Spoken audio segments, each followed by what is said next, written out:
खूप खूप स्वागत आहे wedding madam.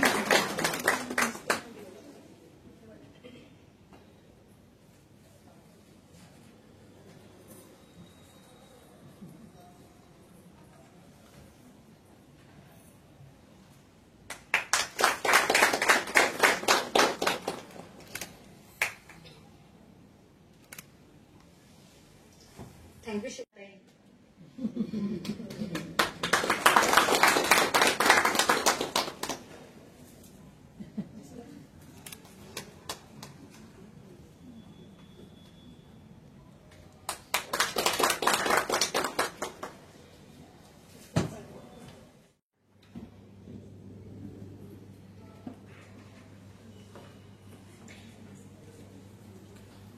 Thank you very much. Good morning. Distinguished guest on dais, Honorable Miss Chitratai Buzruk, Vaidehi Ranade Madam, our Chairperson Shilpatai Patwardhan, Principal Dr. Makaranta Sakharkar, PM Kusha Coordinator Dr. Aparna Kulkarni, respected colleagues, ladies and gentlemen. It is my great honor and privilege to welcome you all to this international conference on women education, equality and empowerment for sustainable development. This gathering is not just an academic or policy exercise, it is a moral and human commitment. We have come together from across nations, cultures and disciplines to endure a simple truth: when women rise, humanity rises. Education has always been the foundation of progress, yet even today, millions of girls are denied the basic right to learn. When a girl is educated, she not only uplifts herself, but also her family, her community, her nation as well. Education is not a charity, it is an investment in our collective future. But education alone is not enough. It must be accompanied by equality. Equality in opportunities, in wages, in leadership, and in decision making. True empowerment comes when women can make choices freely, participate fully and confidently. This requires dismantling barriers, social, economic and cultural, that still limits women's potential. Empowerment also means creating an environment where women's voices are not only heard but valued. The Sustainable Development Goals reminds us that gender equality is not a stand-alone issue. It is interlinked with all other goals. Whether it is eradicating hunger, ensuring clean energy, or promoting peace, etc. Women's participation and leadership are the key drivers of success. As a convener of the conference, I urge each one of us to use this platform not only to exchange ideas, but to build partnership, to design solutions and to commit ourselves to concrete actions.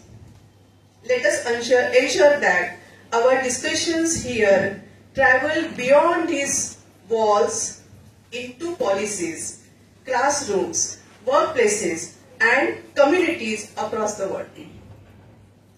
I extend my deepest gratitude to our distinguished speakers, experts, activists, and participants who have gathered here with such passion and dedication. Together we have the power to make this moment a turning point, a moment when words becomes action and vision becomes reality.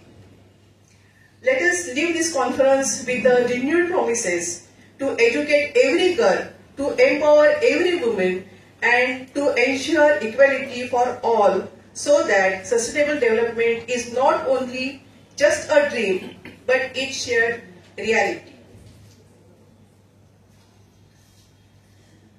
I extend my gratitude towards Honorable Shilpadai Patwardhan, our chairman of RE Society. She serves us as our inspiration and role model. I am grateful to our principal, Professor Dr. Makarand Sakharkar, for providing us the chance to hold the international conference. The conference was born out of his vision and ideas.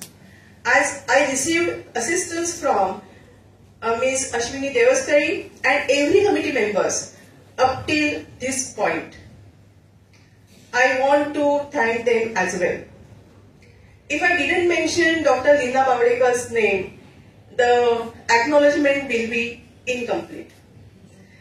Professor Dr. Surendra Thakur Desai, our Administrative Vice Principal, asked me to connect with her for the contacts with the abroad. So she communicated with other people in abroad, and then we could connect the people to get the resource persons and the panelists which are going to discuss tomorrow from her contact itself. And I should also mention with her the two names. Ratnagiri Education Society is working for women education, equality and empowerment since 1925. We are proud to mention here that in the year 1925, means before 100 years, the visionary couple led Baburao Joshi and led Maltibai Joshi started women's school with 4 girl students. Ratnagiri Education Society was established in the year 1933, and whereas R.P. Gopte College was started in the year 1945. The college has consistently maintained a tradition of excellence in curricular and co-curricular activities such as learning, research, sports and cultural activities. The college has secured A grade in the NAAC accreditation over 4 successive cycles. As a result, the University Grant Commission awarded the autonomous status to the college on 31st May 2023. As per the directives of Government of Maharashtra, National Education Policy 2020 implemented in the college since academic year 2023-24. Our college is linked with various esteemed educational and research institutes, government and non-government institutions across the state and the country. The college has entered into Memorandum of Understanding with renowned institutions like Indian Institute of Science, Education and Research, Pune, Western India, Regional Council of the Institute of Chartered Accountants of India, Quick Heal Foundation for Cyber Shiksha for Cyber Suraksha, through which various activities, workshops and seminars are organized. The college has linkages with various institutions for internship, field project and on-the-job training for students. Also, the sports department shines with the accomplishments at the national and international levels. It is a great pleasure to state that many recipients of Shiva Chhatrapati State Sports Award conferred by Government of Maharashtra are from our college. It's also noteworthy that National Cadet Corps NCC actively participates in the parade of Republic Day at New Delhi. The college has 3 streams and provides a UG degree in 28 different subjects. College provides PG degree in 15 different subjects and PhD research centers in the 7 different subjects. Very recently, some new programs have been started in the college under the leadership of our chairperson Shilpatai Patwardhan. These programs includes Bachelor of Performing Arts, Bachelor of Business Administration, Master of Data Science, and Master of Business Administration. It is my heartfelt desire that this college shines like a lighthouse, illuminating the path for others, affording excellence, and leading in the research. With this conference, the journey towards sustainable development is an intricate tapestry, and its very heart lies the empowerment of women. When a woman is educated, she does not just gain knowledge, she acquires the tools to transform her own life, her family, and her community. Education is the key that unlocks her potential, enabling her to participate meaningfully in all aspects of life, be it social, economic, or political. However, despite significant progress, we are still grappling with persistent challenges, which may be gender pay gap, underrepresentation in leadership roles, disproportionate burden of unpaid care work, are some few issues related to that. This conference serves as a critical platform to address these very issues head on, fostering a collaborative environment where we can share insights, research, and innovative solutions to break down these barriers. As we deliberate on the various sub-themes, I urge here that to think beyond academic discussions and consider the practical applications of your work. How can we ensure that girl in a remote village has access to quality education? How can we create policies that promote equal opportunities in the workplace? How can we challenge societal norms that hinder women's progress? These are the questions that will drive a real tangible change. For this conference, we have received 82 different research papers, which includes rural agricultural women and their problems, women in technology and finance, and marriages to career. This shows the huge spectrum opening up for women.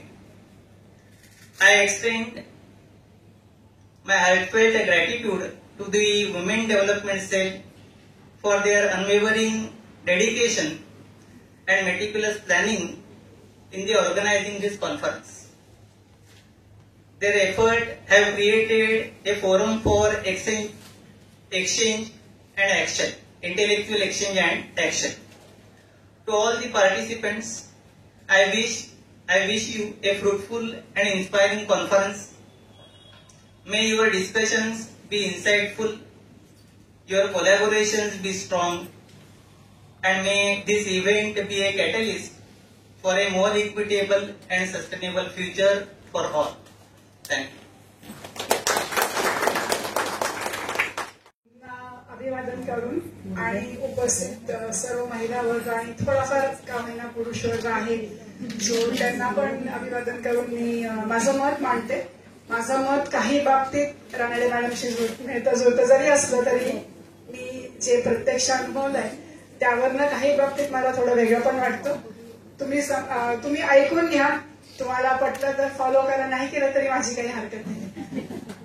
तर सगळ्यात पहिला मुद्दा मला असं वाटतो की आपण आजचा आपला विषय विमेन एज्युकेशन, एम्पॉवरमेंट आणि सस्टेनन्स म्हणजे इक्वालिटी आणि सस्टेनन्स. सो सस्टेनन्स हा एक महत्वाचा भाग आहे. आपण उत्साहाच्या भारात बऱ्याच गोष्टी सुरू करतो आणि ते सस्टेन करत नाही, आणि तो एक मोठा प्रॉब्लेम माझ्या मते आहे.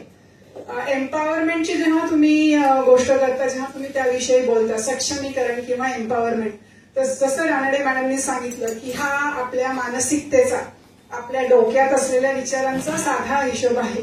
तुम्हाला संधी मिळू शकतील, तुम्हाला आता सरकारने बरेच उपक्रम जाहीर केले आहेत, पण जर आपल्याच डोक्यात हे नसेल की आपण हे करू शकतो किंवा आपण सक्षम आहोत, तर मग कुठलीही बाहेरची एजन्सी आपल्याला सक्षम करू शकत नाही.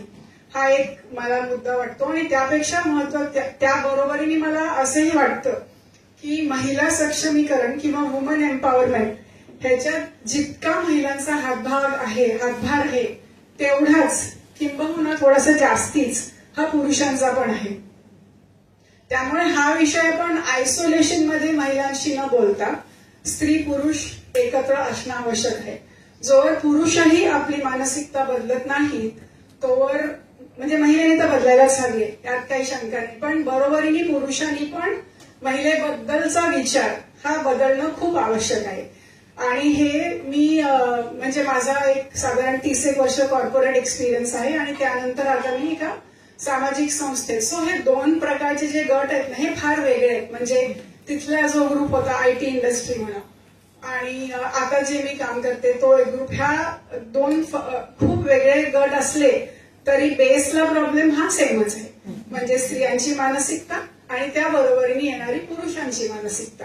त्यामुळे माझी अशी विनंती आहे की पुढची वुमन एम्पॉवरमेंटची कॉन्फरन्स ही महिलांच्या बरोबरीने पुरुषांसाठी पण असेल. कारण जर ते आपल्याला मान्यता देणार नाही तर तुम्ही कितीही म्हणा मी महान, तर त्याला काही हे नाही. आजही तुम्ही बघता ना, ती बाई आहे असं बोललं जातं ना, मग हे बरोबर नाही.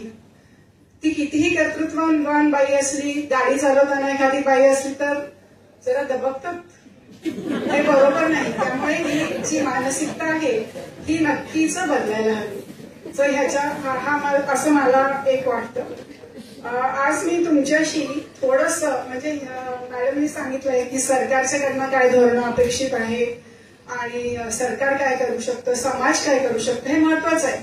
पण माझ्या दृष्टीने मी महिला म्हणून आपण काय करावं याविषयी थोडंसं बोलते. जसं मी पुन्हा एकदा तुम्हाला आधी सांगितलं असेल, पटलं तर करा, नाही तर सोडून द्या. पण मला संधी दिलेली आहे शिल्पाताईंनी, तर सोडायची नाही असं ठरवलं, म्हणून म्हटलं की माझे विचार मांडते तुमच्यासमोर. तर जसं आपण बोललोय की एम्पॉवरमेंट ही एक आपल्या डोक्यातली गोष्ट आहे किंवा आपल्या मनातली गोष्ट आहे, तर माझ्या मते सगळ्यात पहिले, आणि हा विषय त्यांनी जाता तर रानडे मॅडमनी पण शेवटी टच केला, तोच मी उचलणार आहे, की स्वतःची काळजी, पर्सनल हेल्थ, आपले आरोग्य, हे तुम्ही काहीही करा ते आवश्यकच आहे. आणि त्यासाठी आपले शारीरिक आणि मानसिक दोन्ही लेवलला आपलं आरोग्य जर आपण स्वतः नाही सांभाळलं तर कोणी दुसरं येऊन काही आपल्यासाठी करणार नाहीये. आणि जोवर आपण स्वस्थ नाही तोवर बाकी तुम्ही कितीही उड्या मारा, तुम्ही किती बुद्धिमान असा, त्याला जरा लिमिटेशन येतातच. त्यामुळे शारीरिक आरोग्य आणि मानसिक आरोग्य म्हणजेच health, complete holistic health, mental health, physical health, हे सगळं ह्याविषयी आमची थोडीफार या कॉन्फरन्सच्या आधी सुद्धा त्या खोलीत चर्चा झाली, आणि मला हे ऐकून जरा बरं वाटलं की अरे माझ्यासारखं दुसऱ्याला पण कोणीतरी व्यायामाचं महत्व वाटतं.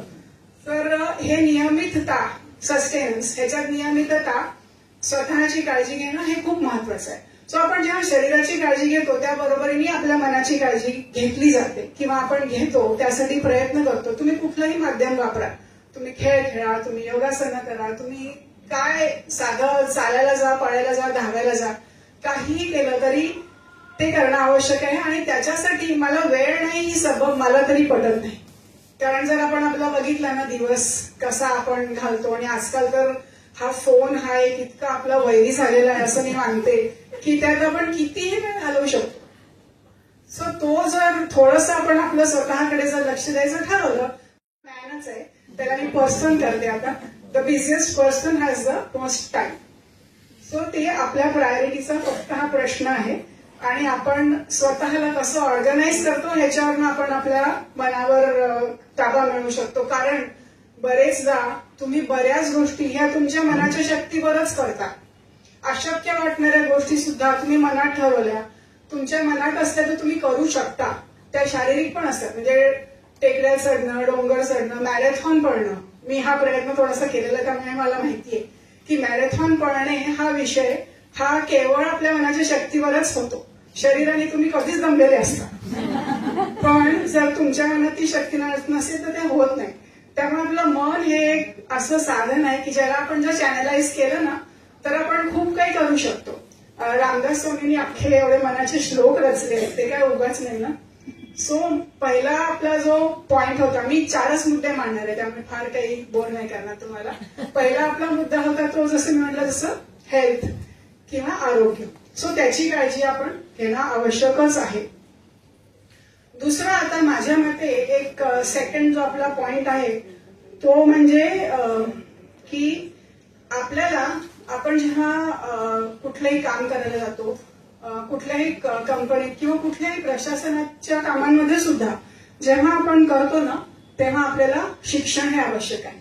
म्हणजे त्याच्यात काही दुमतच नाही की योग्य शिक्षण हे आवश्यक आहे आणि योग्य शिक्षणासाठी योग्य संधी मिळणं हे आवश्यकच आहे.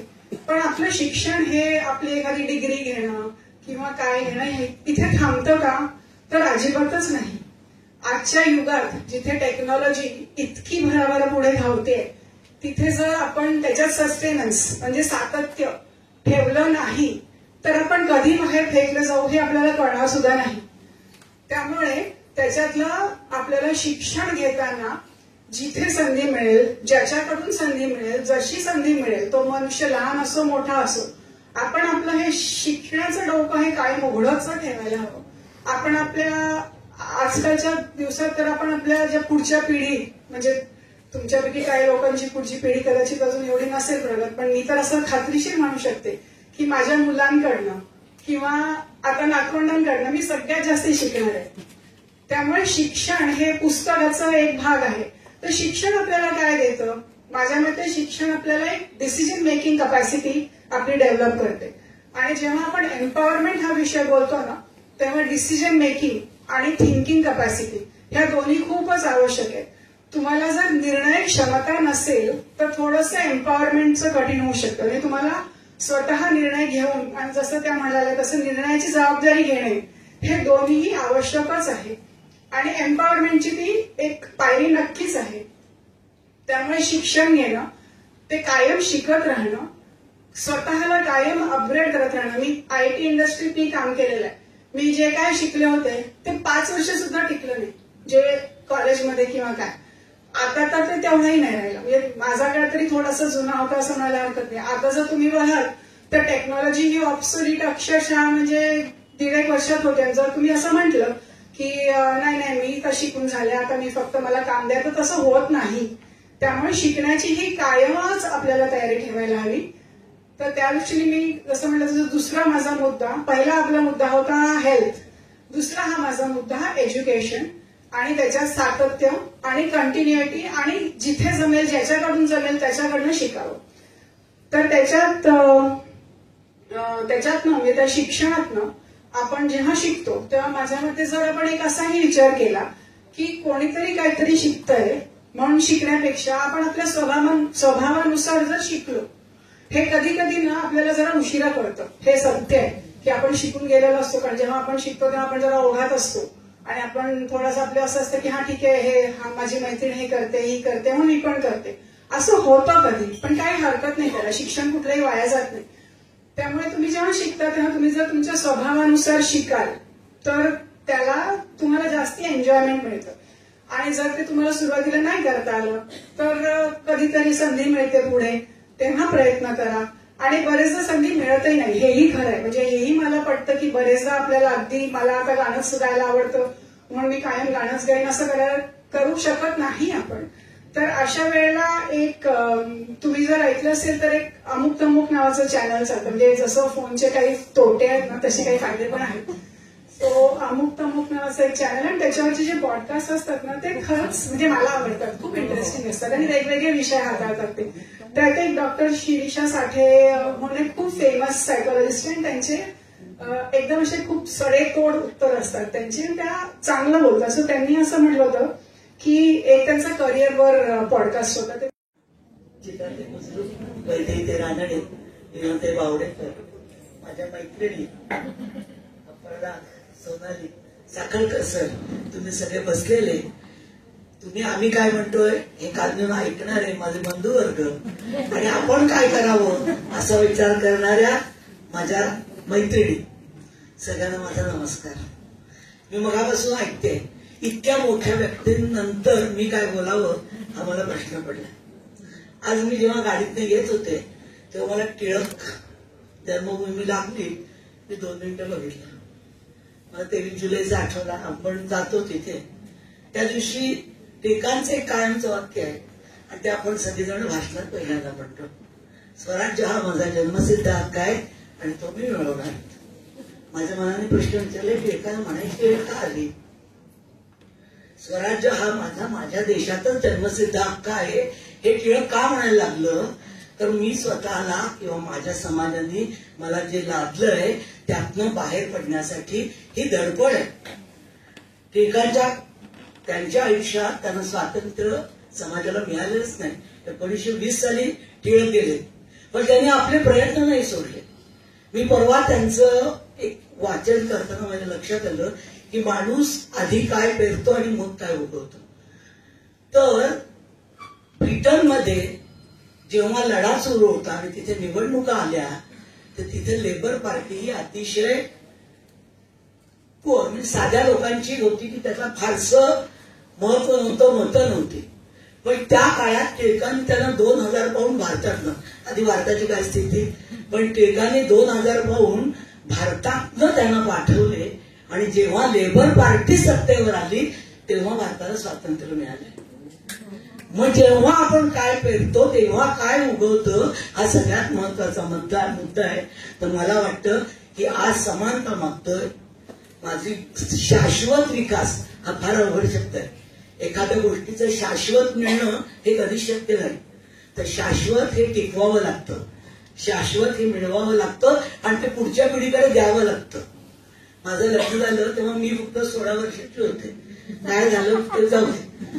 निघताना आईने मला एकच सांगितलं, जिथं जाशील तिथे प्रश्न सोडवणारी हो, निर्माण करणारी होऊ नकोस. एकच गोष्ट माणसाला जेव्हा कळते, काय मला कळत होतं माहिती नाही. 16-11वी फक्त माझी मॅट्रिक झालेलं होतं. मी खरं होते नॅशनल इंटरनॅशनल प्लेअर, सगळं जगच बदललं. कसं होतं मी माझं का सांगते तर आज तुम्हाला काय करायचंय, मी 50 वर्षापूर्वीचा इतिहास सांगते. मला काय करायचंय हे समजणं आपल्याला अत्यंत गरजेचं आहे. या दोघींनी आता अत्यंत फार बारीक विचार करून तुम्हाला सांगितलं की प्रत्येकाला, मॅडम म्हणल्या की घरचं वातावरण सांभाळा. म्हणजे कुटुंब व्यवस्था ही भारतातली सगळ्यात मोठी व्यवस्था आहे आणि त्याला आत्ता तडा जाईल की काय, कारण स्वातंत्र्य आणि स्वैराचारातला फरक आपल्याला थोडा थोडा कमी समजायला लागलाय की काय. मी आज तुमच्याजवळ का बोलते तर तुम्ही हे पुढच्या आपल्या 7000 विद्यार्थ्यांपर्यंत नेणार आहात.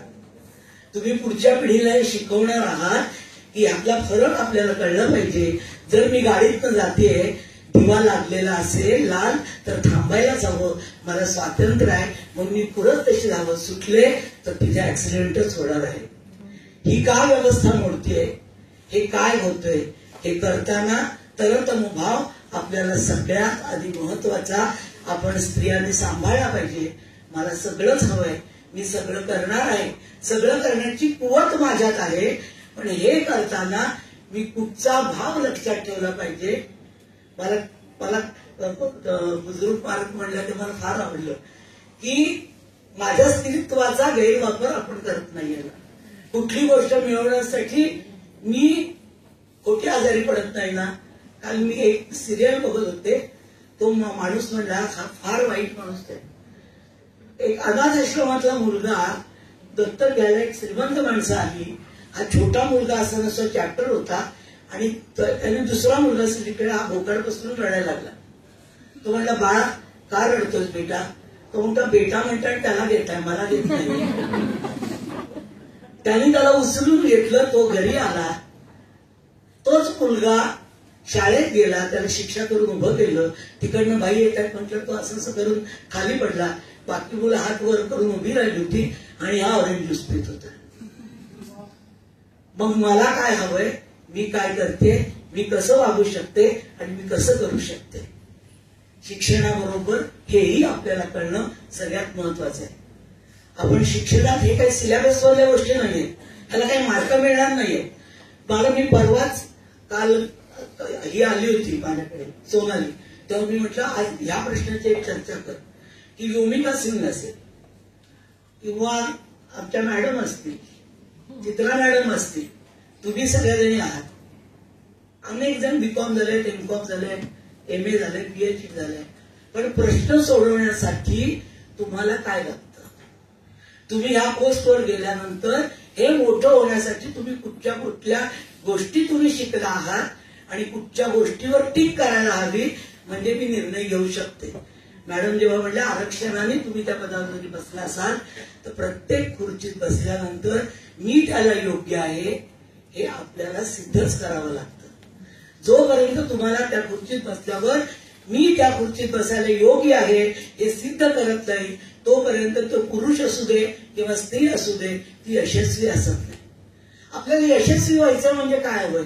मी आम्ही हे सगळं कशा करता मागतोय? हे फक्त मी पहिले मॅडम जायची घाई आहे, पण म्हटलं मॅडम 5 मिनिटं जाऊ, मी 5च मिनिटं बोलणार आहे. मॅडम धन्यवाद, तुम्ही थांबलात. हे सगळं होण्यासाठी मला का हवंय? तर मला वाटतं मला सगळ्या गोष्टीतनं आनंद हवाय.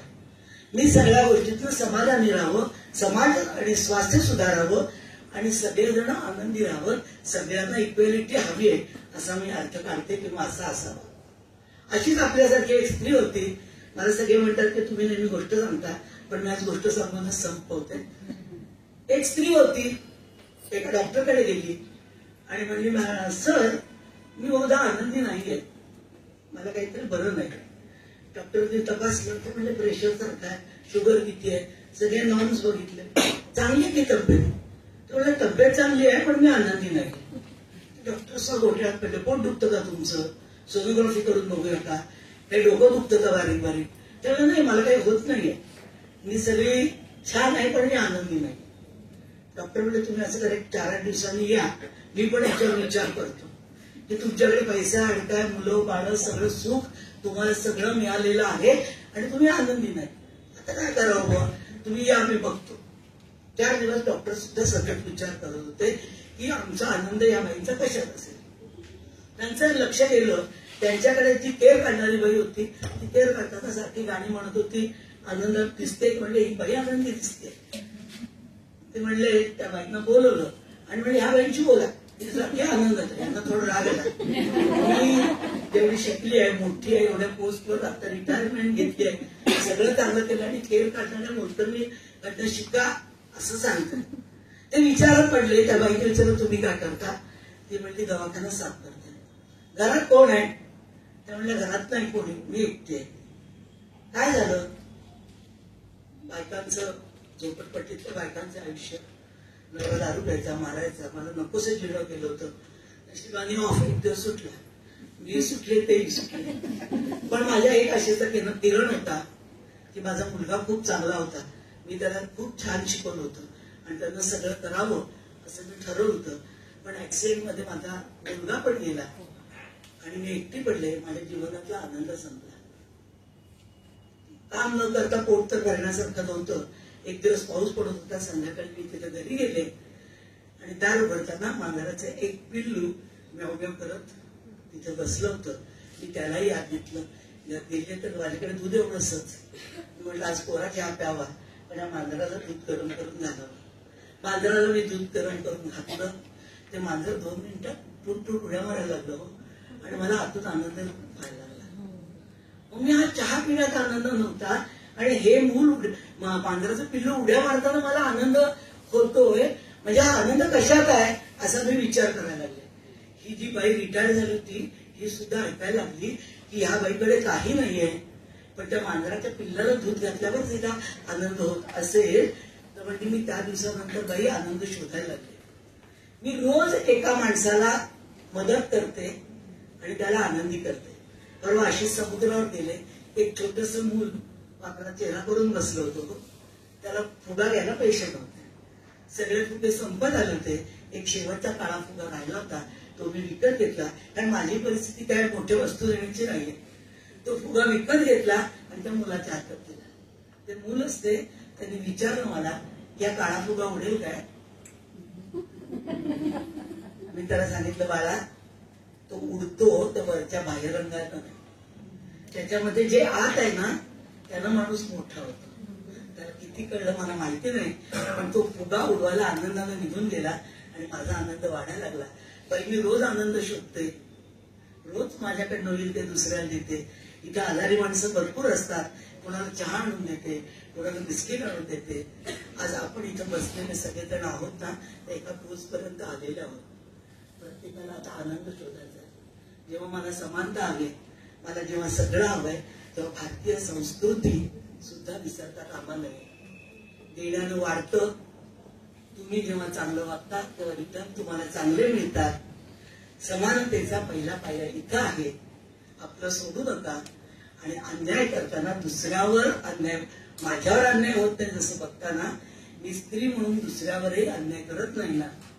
आणि या अन्यायाचं मी त्याला बाहेर पडण्यासाठी मदत करते का, असं आपल्या जीवनात प्रत्येकीनं 10 जणींना मी पैशानेच सगळ्यांना मदत करा असं म्हणत नाही, पण आपापल्या कुवतीप्रमाणे मग स्त्री असू दे, मग एखादा पुरुष असू दे, एखादं मूल असू दे, कोणालाही मी त्याला आनंद देऊ शकते का असा विचार करा. तर आज आपली एम्पॉवरमेंट म्हणजे शाश्वत विकास मग तो बुद्धीचा आहे, आपल्या मनाचा आहे. आणि मॅडमनं सांगितलं त्या शरीराचा पण विकास किंवा त्याची क्षमता ठेवली नाही तर आपण काहीच घडवू शकणार नाही. बरेचसे मुद्दे मांडून झाले, त्यामुळे त्यातल्या कुठल्याच विषयाला मी हात लावला नाही. तुम्हाला एवढंच सांगते, एक मी छोटीशी कविता केली होती. आकाश हीच तिची व्याप्ती, आकाश हीच तिची व्याप्ती, गगनभरारी हाच तिचा ध्यास, गगनभरारी हाच तिचा ध्यास, गवसणी घालणं हीच तिची मनीषा, गवसणी घालणं हीच तिची मनीषा. कोण देईल तिच्या स्वप्नाला सामर्थ्य, कोण देईल तिच्या स्वप्नाला सामर्थ्य. अरे दुसऱ्या हाती भविष्य देण्यास तू का असमर्थ. आपलं सामर्थ्य ओळखा, आपला विकास साधा आणि आपल्या बरोबर समाजाचा किंवा अनेक लोकांचा विकास साधण्यासाठी प्रयत्न करा. धन्यवाद.